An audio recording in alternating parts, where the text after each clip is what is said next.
Hello YouTube, this is Fresh from eGaming Television bringing you another League of Legends guide. This time we're bringing you Lee Sin. This is a Season 6 patch 5.23 guide. This guide will be specifically for Lee Sin jungle, although a lot of the things will apply to top and mid as well. We're going to be covering the pros and cons of the champion, masteries, runes, his item build, all of his abilities, his ability leveling order, and some tips to play Lee Sin effectively. Lee Sin is by far my favorite champion in all of League of Legends. He's probably the best playmaker in the whole game, and he has very high 1v1 potential against other junglers when in the jungle. This makes him a really good champion.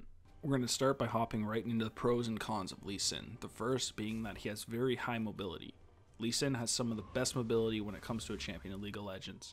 You can hop all over the place with your safeguard, as well as jump to minions or jungle camps using your Q. This makes for some of the most entertaining escapes in all of League of Legends as well.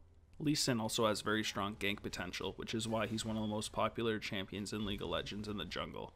Lee Sin has two great gap closers, as well as the ability to slow and knock people back into his team.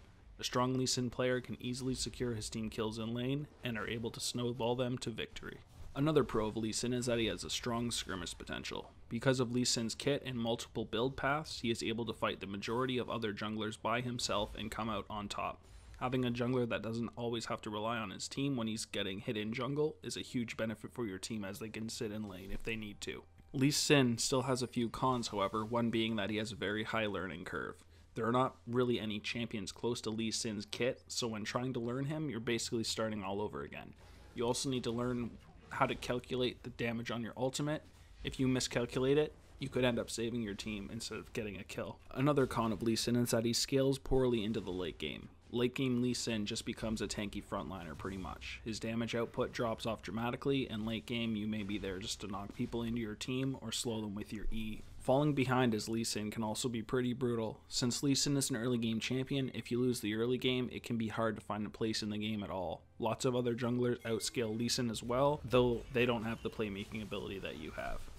Next, we grabbed our masteries. We grabbed stuff to increase both our jungle clearing potential as well as damage against the enemy. So we start by going 18 in ferocity, by grabbing 2% increased ability damage, then 20 health on unit kill, followed by 2% life and spell vamp, 1% damage per enemy champion killed, 7% armor pen, and damaging abilities make enemy champions take magic damage over 3 seconds. We then go 12 into cunning by getting 5 bonus damage to monsters, buffs lasting 15% longer, ones that are out of the jungle by the way, 5% more damage to champions below 40%, and champions that die restore 5% HP as well. These are the best masteries to grab in order to be going in and out of jungle effectively and not having to go back to base when you really don't want to. Next, we look at the runes for Lee Sin, which are 9 greater marks of attack damage, 9 greater glyphs of magic resist, 9 greater seals of armor, and 3 greater quintessences of attack damage. We take all of these to get as much attack damage as possible to make sure that we can clear the jungle as fast as possible, while also having the armor and magic resist to reduce the damage we take from the minions we're killing. Now we look at the summoners for Lee Sin, which in the jungle case are of course Smite and Flash. You take Flash because it is used for chasing, escaping, and repositioning. You can also use Flash to flash forward, then kick a weak enemy into your team to get a free secured kill. Smite is a must-have as a jungler, as it makes your jungle clears that much faster and is good to finish off Dragon and Baron. Smiting large monsters also grants unique effects. Now we're going to look at each of Lee Sin's abilities, starting with Flurry, which is his passive. After using an ability, Lee Sin's next 2 basic attacks within 3 seconds gain 40% attack speed and 20 energy on the first attack and 10 on the second. Learning how to use this properly will increase the speed you can get through the jungle camps, as well as increase the amount of damage you can get off in team fights. As an example, land your first Q on a minion, then attack twice, use your second Q, and attack twice more. Follow this up with your second skill and repeat. This increases your DPS and returns energy. Next, we talk about Lee Sin's Q, which is called both Sonic Wave and Resonating Strike. First, we look at the first part, which is called Sonic Wave. Lee Sin fires a sonic blast in the target direction, dealing physical damage to the first enemy it hits and granting true sight of them for 3 seconds. If Sonic Wave hits, Lee Sin can cast Resonating Strike within the next 3 seconds. In Resonating Strike, Lee Sin dashes to the enemy marked by Sonic Wave, dealing physical damage. This is Lee Sin's only skill shot, however it is extremely important to land in a lot of situations in order to be able to gap close. Resonating Strike also deals damage based on the percentage of the target's missing health, which makes it great for finishing off enemies. Keep in mind this can be used to escape on minions and jungle creeps as well. One cool combo you can do on Lee Sin in order to get as much damage as possible is to use your first Q, then R to get them to really low health, and then use your second Q, which has percentage of targets missing health as damage, to get off as much as possible with not knocking them back. If you somehow screwed up their percentage of health, you will at least Q back to them in order to be able to still finish them off. Next, we look at Lee Sin's W, which is called both Safeguard and Iron Will. So we look at Safeguard first. So Lee Sin dashes to the target ally or friendly ward. If the ally is a champion, they and Lee Sin receive a shield that lasts 2 seconds, and Safeguard's cooldown is halved. Lee Sin can also activate Safeguard on just himself to receive the shield and cast Iron Will within 3 seconds as well. In Iron Will, for 4 seconds, Lee Sin gains bonus lifesteal and spell vamp. Iron Will is decent in the start of jungle since you can get a shield to block damage from minions as well as steal and a bit of extra health to get higher as well. So Safeguard is Lee Sin's second gap closer as well as his escape tool. This allows you to shield your allies or yourself, gap close to your teammates, and to ward hop to move forward or escape. Iron will increase your sustain in jungle, but doesn't do a whole lot in team fights. Lee Sin's E is called both Tempest and Cripple. So for Tempest, Lee Sin smashes the ground, dealing magic damage to nearby enemies and granting true sight of them for 4 seconds. If Tempest hits an enemy, Lee Sin can cast Cripple with the next 3 seconds. Cripple slows all enemies within range that are marked by Tempest for 4 seconds, which decays over the duration. This skill scales very well with attack damage and is very great for clearing jungle quickly. This skill also makes Lee Sin a great ganker. Even if you miss your Q, you can still Safeguard to a ward, minion, or teammate and slow them for 4 seconds to help secure kills. Tempest is also great for finding champions with stealth such as Wukong or Akali, and is a fantastic pick in a situation where either is on the enemy team. Lee Sin's last ability is his ultimate, which is called Dragon Rage.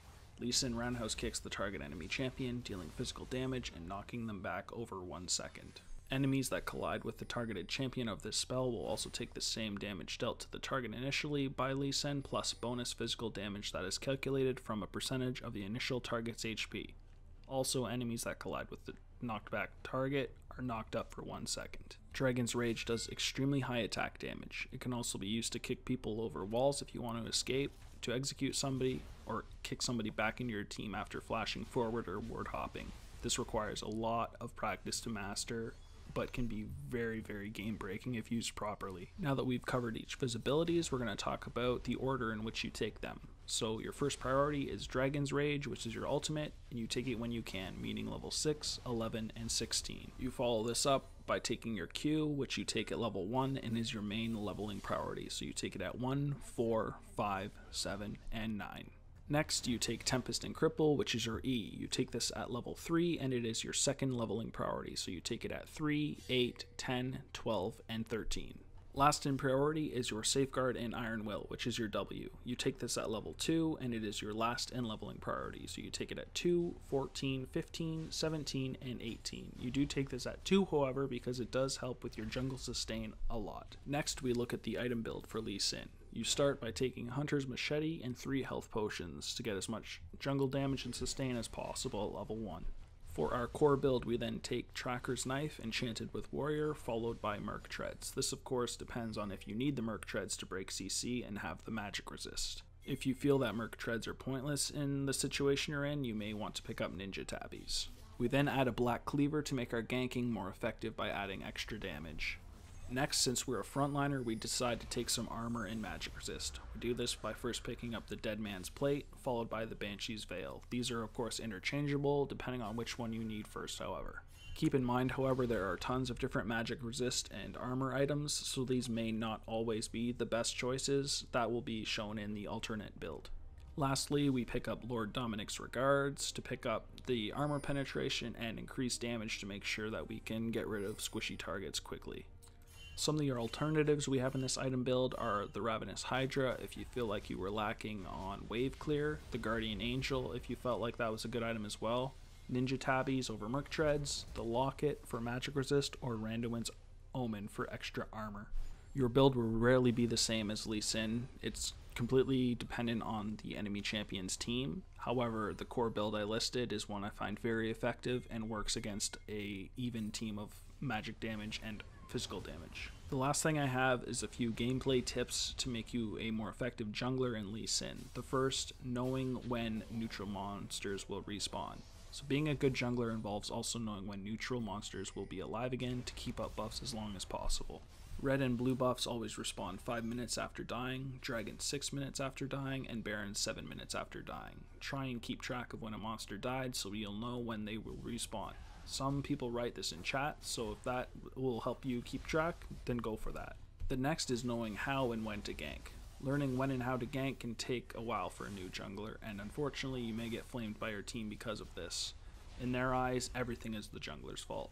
Look for lanes that are pushed by the enemy team and are susceptible to ganks. Also try and figure out where their jungler is so you know when to counter gank. Having good vision with wards can help you figure this out. As Lee Sin, you're going to eventually want to learn how to ward hop. With Lee Sin, you can quickly hop to a ward when you safeguard to it. This is called ward hopping. When playing Lee Sin, try and practice this. This can be used to escape over walls, or you can ward hop behind an enemy and use your Dragon's Rage to kick them into your team so they get an easy free kill. I'd just like to thank you guys for watching this video. If you have any comments or suggestions, please leave them below and I'll make sure I read those and respond to them. Also, please like and subscribe if you enjoyed the video. We'll have many more League of Legends videos coming out in the future, so look out for those. I'll see you guys in the next one, hopefully.